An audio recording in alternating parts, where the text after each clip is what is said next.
name's Matt and you're watching UK Tactical just for you. I want to be talking to you about the Vlad, predominantly the Vlad, EK Vlad, and why I believe it's actually one of the better, especially value for money, pistol crossbows out there, repeating pistol crossbows. So, one of the great things about a Vlad is how many bolts it can carry. It can carry 8 bolts in the magazine. You can also have the quick loaders fitted. You can carry another 16 bolts. So you can carry 24 bolts on it if you wanted.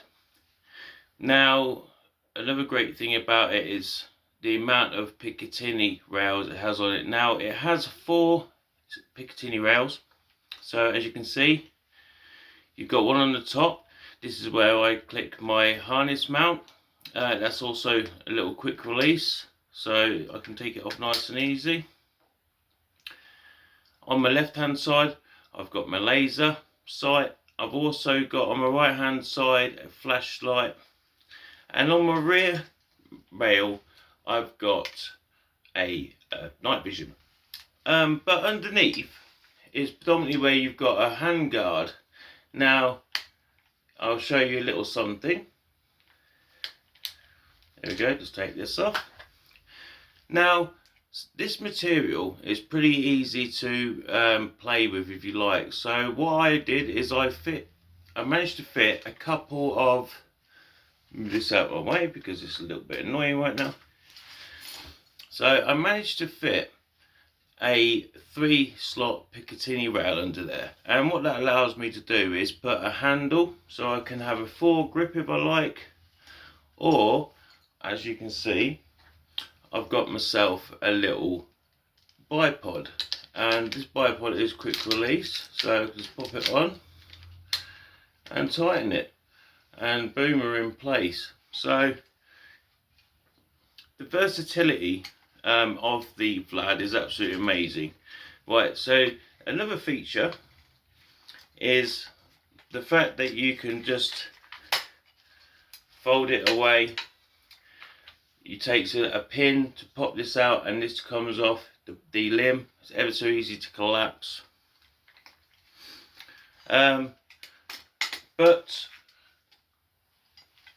what many other crossbows don't have, especially the pistol crossbows like the steam bows for instance, they don't have a top Picatinny rail unless you get like the PD5, which is around £600 UK pounds, but it does have an underneath Picatinny rail.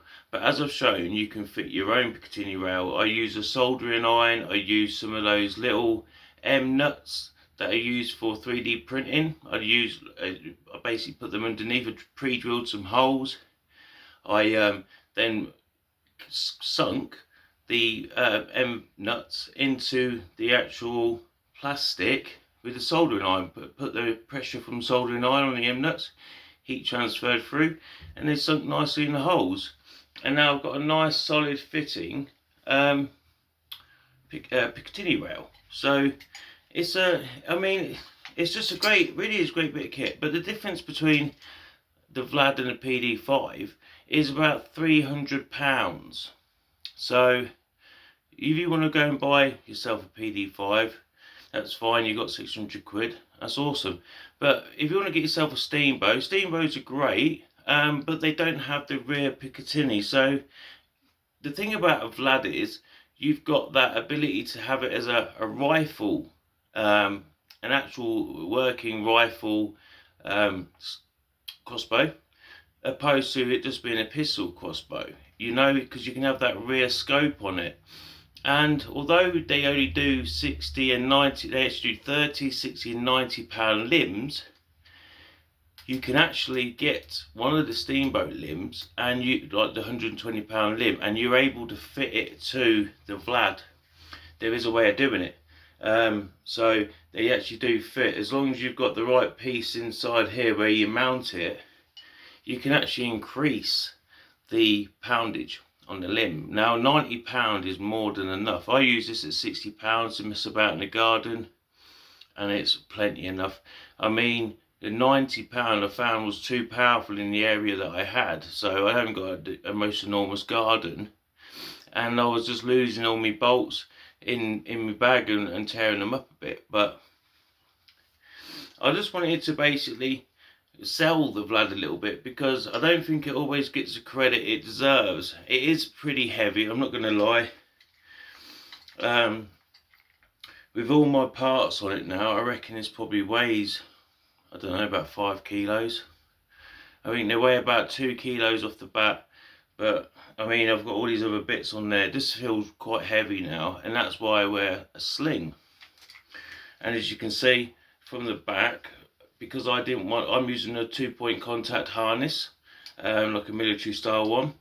You can buy them most places relatively cheap, but I didn't want it contacting with my scope. So what I ended up doing is I've put it round it, which is nice, because the rear end of the actual stock, it's got these segments, so you can attach things where you want, like one of these fasteners.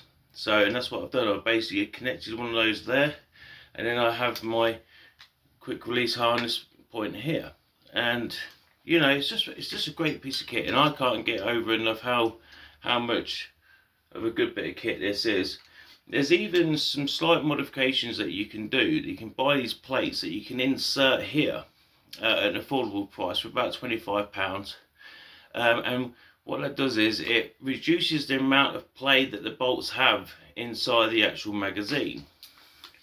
So I'll show you. So basically, when you come to lift this up, inside the magazine, that's where you put your bolts, and there is a little bit of play in there, but generally when they come down to the bottom, they do sit pretty flush. But you can reduce that gap so the bolts literally fit nice and snug. There's very little play, which is a great little feature. The other feature with loading, and that is, this is actually to stop you from like cocking it when it's not loaded. Although I'll be honest with you, a couple of times when I've been a bit overzealous and I'm firing off rounds, I have still been able to cock it. So I really need to do, like, count my bolts when I'm firing them. But yeah, I mean, apart from that and having the quick loaders, which you can just pop on top and press the button, it drops the bolts in for you. Now mine are all packed away right now. But if you look at one of my other videos, I have done a quick loader video specifically for the quick loader. So anyway guys, I appreciate you watching. I hope this helps and gives you a little bit of information, and just basically lets you understand what you're getting for your money, opposed to having to spend an extra 300 quid to get a similar quality and versatile style crossbow. I mean, you can get the, I'll be honest with you, you can get that, what is it, Mankung Sobek, and it's plastic and it's cheap and it's only 100 quid. But just remember, and you can only use one type of bolts in it. So, but just remember, you get what you pay for. Yeah, in a sense, like the steam bow, your normal steam bow is about the same price as the Vlad, but if you want the extra, just the extra Picatinny rail, ultimately you're paying an extra 300 quid. So, but there is a significant difference between this and a Sobek. For a start, you've got the one limb for the Sobek. This one you've got multiple limb types. And I prefer this any day of the week over a Sobek. I played with a Sobek, they just feel cheap, I'm not going to lie. Anyway guys, like I say, thanks for watching. Do me a favour, like and subscribe and look after yourselves. God bless.